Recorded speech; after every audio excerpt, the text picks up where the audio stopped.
नमस्कार मित्रों, मैं श्वेता मिश्रा एक बार फिर आप सभी का बहुत बहुत स्वागत करती हूँ। मित्रों, आज इस वीडियो में हम चर्चा करने जा रहे हैं कि अगस्त का महीना मिथुन लग्न व कर्क लग्न के जातकों के लिए कैसा रहेगा। मिथुन लग्न व कर्क लग्न के जातकों का अगस्त के महीने में स्वभाव कैसा रहेगा, आपके करियर की स्थिति, फाइनेंस की स्थिति कैसी रहेगी, वैवाहिक जीवन, भाग्य की स्थिति, शिक्षा की स्थिति कैसी रहेगी, साथ ही विदेश संबंधित योग किस प्रकार से आपके जीवन में कार्य करेंगे, इन सभी बिंदुओं पर आज इस वीडियो में हम चर्चा करेंगे। साथ ही अंत में जानेंगे कुछ सरल सरल उपाय जिनको कर लेने से आपके मार्ग की समस्त बाधाएं समाप्त हो जाएंगी। तो सबसे पहले बात कर लेते हैं मिथुन लग्न के जातकों के बारे में। तो मित्रों, यदि आपकी लग्न कुंडली के प्रथम भाव में नंबर लिखा है 3, तो आप मिथुन लग्न के जातक हैं। ऐसी स्थिति में सबसे पहले बात करेंगे आपके स्वभाव की। तो मित्रों, आपके लग्नेश होते हैं बुध देव, जो कि तृतीय भाव में विराजमान रहेंगे। तो आपके स्वभाव में छोटी छोटी बातों पर इरिटेशन देखने को मिल सकती है। अब आगे बढ़ के जाने यदि आपके करियर की स्थिति। तो मित्रों, आपके कर्मेश होते हैं देव गुरु बृहस्पति, जो कि आपके एकादश भाव में विराजमान है। तो आपके कर्म की स्थिति बहुत अच्छी बनी हुई है। आप जॉब करते हो, बिजनेस करते हो, दोनों में ही आपकी डिजायर्स पूरी होना, सक्सेस के योग बनने की स्थिति देखने को मिल रही है।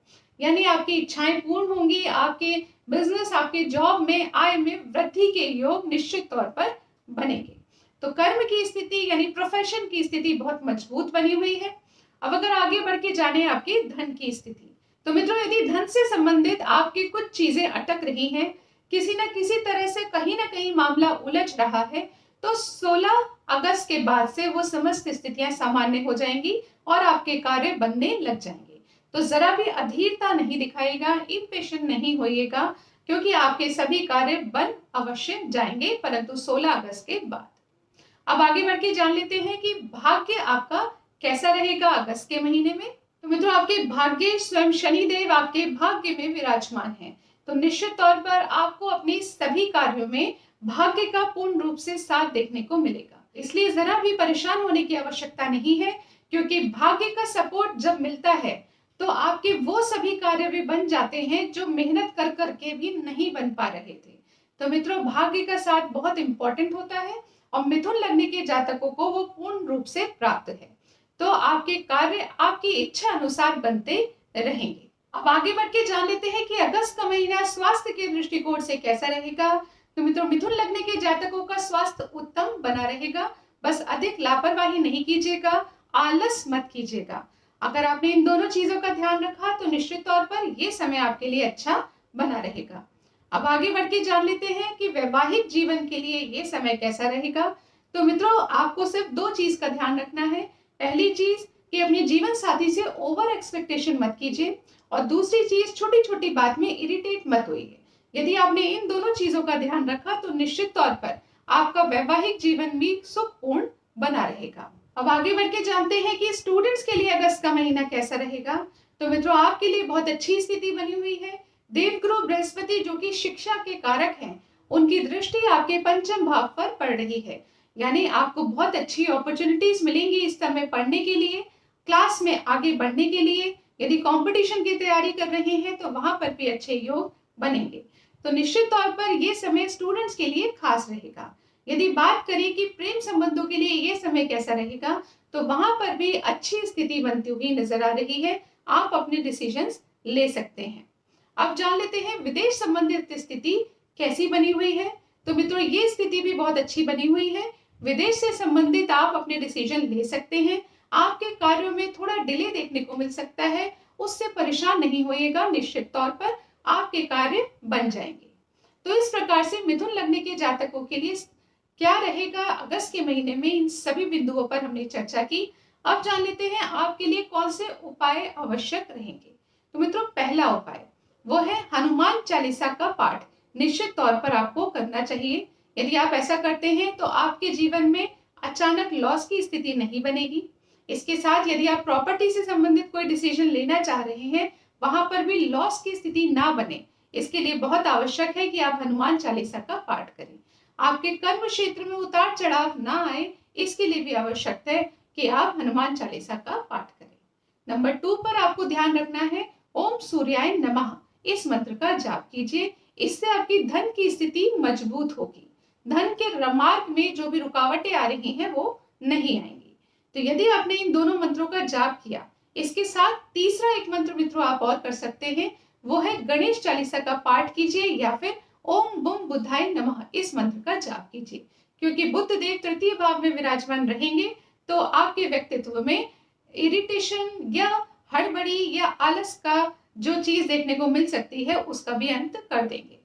तो इस प्रकार से यदि इन 3 उपायों को आपने किया तो निश्चित तौर पर अगस्त का महीना मिथुन लग्न के जातकों के लिए रहेगा बेहद खास। अब आगे बढ़ के जान लेते हैं कि अगस्त का महीना कर्क लग्न के जातकों के लिए कैसा रहेगा। तो मित्रों, यदि आपकी लग्न कुंडली के प्रथम भाव में नंबर लिखा है 4 तो आप कर्क लग्न के जातक हैं। तो मित्रों, सबसे पहले बात कर लेते हैं कर्क लग्न के जातकों की स्वभाव की। तो मित्रों, आपके स्वभाव में क्रोध की स्थिति देखने को मिल रही है, तो आपको अपने क्रोध पर संयम बनाए रखने की आवश्यकता रहेगी। अब जान लेते हैं कि कर्म के दृष्टिकोण से यानी प्रोफेशन करियर के दृष्टिकोण से अगस्त का महीना कैसा रहेगा। मित्रों, आपके भाग्य स्वयं देव गुरु बृहस्पति जब आपके कर्म भाव में विराजमान है तो निश्चित तौर पर आपके कर्मों में उन्नति देखने को मिलेगी। यानी आपके करियर, आपके प्रोफेशन, आपका जॉब, बिजनेस, जो भी कार्य आप करते हैं उसमें सक्सेस, सफलता देखने को मिलेगी। अब आगे बढ़ते जान लेते हैं कि धन की स्थिति आपके जीवन में किस प्रकार से बनी हुई है। धन से संबंधित यदि आपको कोई भी डिसीजन लेना है, कहीं बड़ा पेमेंट करना है या आपका पेमेंट आने वाला है, तो वो समस्त स्थितियां 18 अगस्त से पहले अच्छी बनी हुई हैं। 18 अगस्त के बाद आपके कार्यों में रुकावटें देखने को मिल सकती हैं। अब आगे बढ़ के जान लेते हैं कि ये समय भाग्य के दृष्टिकोण से कैसा रहेगा। तो मित्रों, जब भाग्य स्वयं कर्म भाव में विराजमान है तो आप समझ सकते हैं कि आपके समस्त कार्यों में भाग्य का पूर्ण रूप से साथ देखने को मिलेगा। तो आप निश्चिंत रहिए, अपने कार्यों को दिल लगाकर करते रहिए, एफर्ट्स लगाते रहिए, निश्चित तौर पर आपके समस्त कार्य बन जाएंगे। अब आगे बढ़ के जान लेते हैं कि स्वास्थ्य के दृष्टिकोण से अगस्त का महीना कैसा रहेगा। तो मित्रों, आपको अगस्त के महीने में भी अपने स्वास्थ्य पर पूर्ण रूप से ध्यान रखना है। एक बात मैं निश्चित तौर पर कर्क लग्न के जातकों से कहना चाहूंगी। मित्रों, अगले 2-2.5 साल तक खास तौर से आपको अपने स्वास्थ्य के प्रति अलर्ट रहना है। कोई भी लापरवाही नहीं करनी है। इसलिए अब क्योंकि एक लंबा अंतराल है, इसलिए अपनी लाइफ में एक डिसिप्लिन बना लीजिए, अपना एक रूटीन बना लीजिए और उसी को फॉलो कीजिए। अच्छी दिनचर्या यदि आप फॉलो करते हैं, एक्सरसाइजेस करते हैं, सही डाइट लेते हैं, तो आप बहुत सारी बीमारियों से छुटकारा पा सकते हैं। अन्यथा यदि आप लापरवाही करेंगे तो शनि देव तो अष्टम भाव में विराजमान है ही, आपको हेल्थ से संबंधित स्ट्रगल देखने को मिल सकता है। अब आगे बढ़ के जान लेते हैं कि ये समय वैवाहिक जीवन के लिए कैसा रहेगा। तो मित्रों, जैसा कि मैंने आपको पहले बताया, सूर्य देव लग्न में विराजमान है, क्रोध की स्थिति बनेगी, तो आपको अपने क्रोध पर संयम रखना है। यदि ऐसा किया, निश्चित तौर पर आपके वैवाहिक जीवन में बहुत अच्छी स्थिति बनी रहेगी। तो ना तो अपने जीवन साथी से ओवर एक्सपेक्ट कीजिए और साथ ही अपने क्रोध पर संयम भी बनाए रखिए। निश्चित तौर पर वैवाहिक जीवन शानदार रहेगा। अब आगे बढ़ के जान लेते हैं ये समय स्टूडेंट्स के लिए कैसा रहेगा। तो स्टूडेंट्स के लिए भी ये समय शानदार रहेगा। आप खूब एफर्ट्स लगाइए। 18 अगस्त के बाद आपकी मेहनत बढ़ सकती है, परंतु रिजल्ट्स आपको अच्छे ही मिलेंगे। तो जरा भी परेशान, निराश होने की आवश्यकता नहीं है, बस डटे रहिए, मेहनत करते रहिए। यदि बात करें प्रेम संबंधों की, तो आपको 18 अगस्त के बाद अपने रिलेशनशिप में उतार चढ़ाव की स्थिति देखने को मिल सकती है। तो कोई भी बड़ा डिसीजन यदि आप लेना चाहते हैं तो 18 अगस्त के बाद नहीं लीजिए। अब आगे बढ़ के बात कर लेते हैं कि ये समय विदेश संबंधित स्थितियों के लिए कैसा रहेगा। मित्रों, विदेश संबंधित स्थिति पहले से बेहतर हो गई है। यानी यदि आपके कार्य अटक रहे थे तो अब उनके बनने के योग बनेंगे, परंतु फिर एक बार कहना चाहूंगी, मेहनत मशक्कत के बाद ही आपके कार्य होंगे।